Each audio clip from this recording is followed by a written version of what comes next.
I'd like to talk about the early followers of St. Francis of Assisi and take a look at what that reveals, both about St. Francis and, of course, about his followers, but even more importantly, what it reveals to us about church, our understanding of church, what it means for us to be church.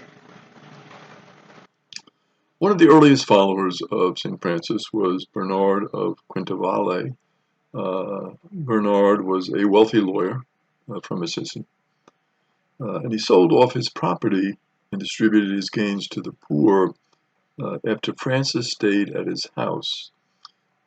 He heard what Francis was doing, because he was from Assisi, knew Francis, and thought initially, this is very strange. It's, gives up his position with his father, a very good position. He was going to have a very comfortable life, and now he's living, out in the hills, and he's trying to rebuild the church, and he's begging for food. What's up? So he invited Francis to his house,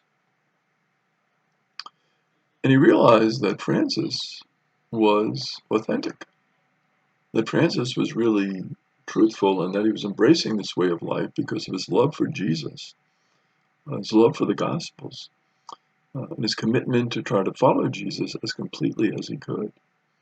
And that caused Bernard to sell his possessions as well, give them to the poor. He gave his fine clothes to beggars that were around in the town, and he decided to live out in the open with Francis. So there was Francis and Bernard, and kind of an amazing reality when you think about it, because here was Francis embracing this way of life, and now others became interested in it as well.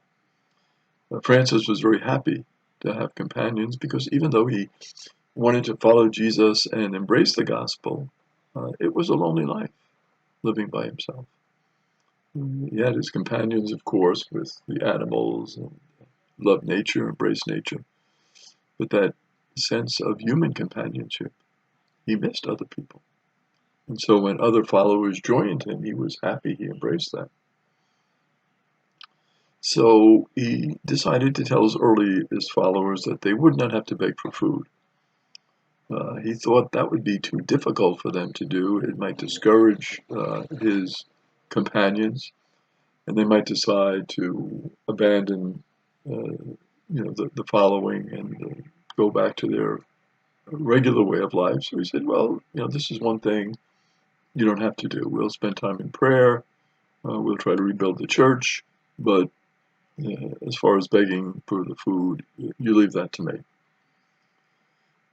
Francis said that he would beg enough food for the whole community. However, Francis, well-intentioned that he was, uh, failed to gather enough food for everyone on many an occasion. Um, and they barely had enough food to stay alive. So the order's future was very much in doubt, because as much as Francis wanted to beg for food, and he thought the Lord was calling him to do this, and he wanted to make it easier for his brothers, it just was not working out for him. Bernard and the others then insisted, well, we'll help you. We'll go beg for food. Francis had given them a pass on this, but he said, no, we'll do it. We'll go beg for food. You shouldn't be doing it all by yourself. As a matter of fact, Francis, you're really not doing it too well, because we're starving to death here. So they made it into a contest to see who would beg for the most food. So there was this little competition going on between them. Bernard was very successful, but he came back one day. He was very upset. He was so hungry that he had eaten everything that he had begged for. So he was successful. He begged for a lot, but he was very hungry, and the food was all gone. And so he apologized. And he expected Francis to be very upset with him, very mad with him, the other brothers to be mad with him. But Francis, in his unique style, took a different approach. He said, Bernard, you are wonderful because you're a man of faith. You saved nothing for the future. You trusted completely in the Lord to provide. So you consumed all of that food because of your trust in the Lord. Francis said that Bernard was an example for them all. Interesting approach of Francis. So what did he do? He, number one, reassured Bernard, who was feeling very bad, that he was really trusting in the Lord. And then he really spread that message to the other brothers, that what do we have to do here? We have to really trust in the Lord. That is the most important thing. One night, another brother woke up and he started crying because he was dying of hunger. Again, it was difficult begging for food every day. So Francis said, everyone get up and partake of the food that was available so that the brother would not be embarrassed. So again, his sensitivity to how the other brother was feeling and saying, well, we don't want to embarrass you. We don't want to put you on the spot. We're going to go and have a party here. We're going to eat the rest of the food that's available because, we're all hungry. Francis said that it was as much of a sin to harm the body as to coddle the body. So again, this great sense of balance that he had. We don't want you to harm your bodies. No, that's not the way. And we don't want you, of course, to coddle your bodies either and just not be challenged and just give in to luxury.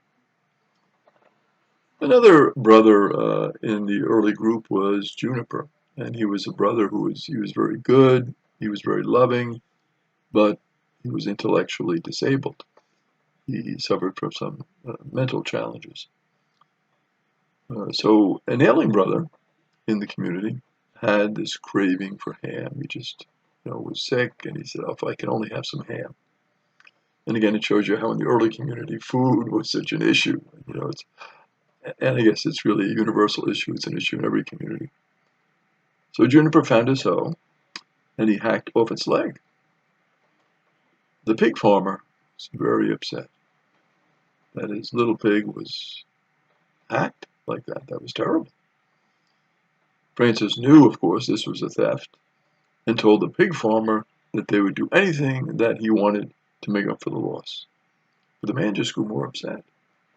He was like, why did you do this? This is a terrible thing. He was extremely upset at that. So Francis sent Juniper to apologize many times, and as much as he apologized, the farmer would not accept the apology. And Francis was afraid now that the people in the area would turn against the lesser brothers. They would say, these brothers, look at what they're doing. They're chopping up our piglets here, and this is a terrible thing. So Francis praised then the courage of Juniper in the face of this adversity. Instead of berating him, he praised his courage. And in time, Juniper's continuing apologies and his sincerity won over the farmer, and his anger dissipated. The farmer wound up doing what? He said, I'm going to roast a pig, and I'm going to send it to the brothers, and they can have a feast with this pig. Not just the leg, the whole pig they're going to get. Because, obviously these men are sincere, and they made a mistake. They've apologized. Let's offer this pig as a sign of forgiveness, a sign of reconciliation. And the farmer apologized to the brothers. Apologized really basically because he had been so reluctant to forgive them. The brothers had a special name for Juniper. They called him the gesture of the Lord. And they tried to keep an eye on him because they knew that even though he was a jester and did some unusual things and odd things, they said, well, we better make sure that doesn't do anything too crazy. And they tried to kind of monitor him pretty carefully. But once he walked into the city of Viterbo and he was completely naked, except for his underpants. But unfortunately, his underpants were on top of his head, so you can just see the scene that he made. And the brothers had to rescue him. And Juniper was always ready to work, very pleasant. A little odd, though, in the sense that he carried a stove wherever he went, because when people got upset with him, as they frequently did because of some of the strange things that he did, they would drive him out of the town and would have to cook for himself outside of the town with his stove. So it was handy for him to have the stove with him all the time because, again, he didn't want to die of hunger either. When St. Clair was on her deathbed, she found Juniper's words very comforting. Juniper came to her and consoled her. She was very touched by his words. And she described his words, she said they're like burning sparks coming from his fervent heart. He had so much love for God in his heart. He really loved God, he loved Jesus, he loved the brothers. And this love was just so real and so genuine that it very much touched St. Clair and consoled her, as it did many of the brothers who came to see the goodness in him as Francis had seen it. Francis loved his brothers unconditionally and without judgment. He would not judge them. Their foibles and missteps were seen to be the work of the Lord, and we can learn from those missteps. We can learn from those mistakes.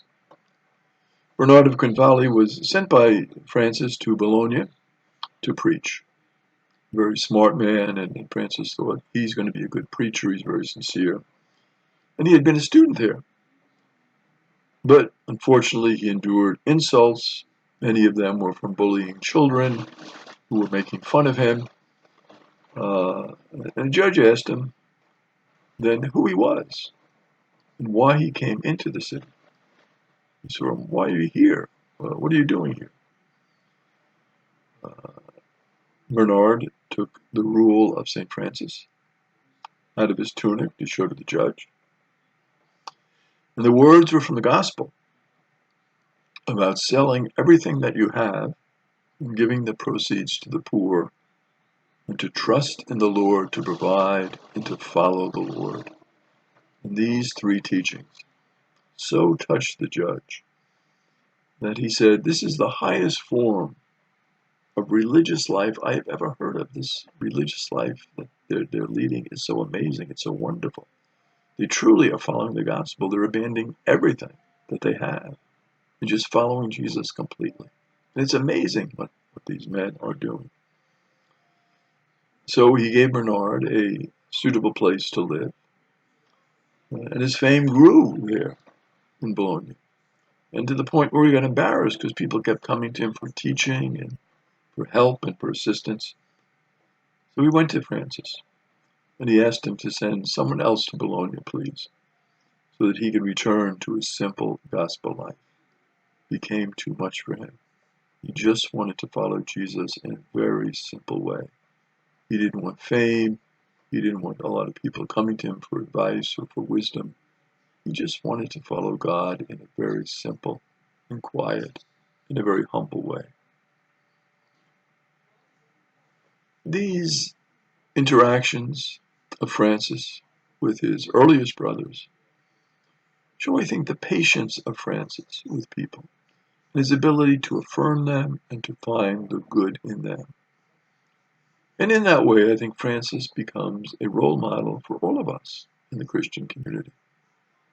We might say what he did was very radical, and we might say I'm not ready for as complete a commitment as he gave, but I think we all are ready to love our brothers, to affirm them, to see the good in them, and to help them.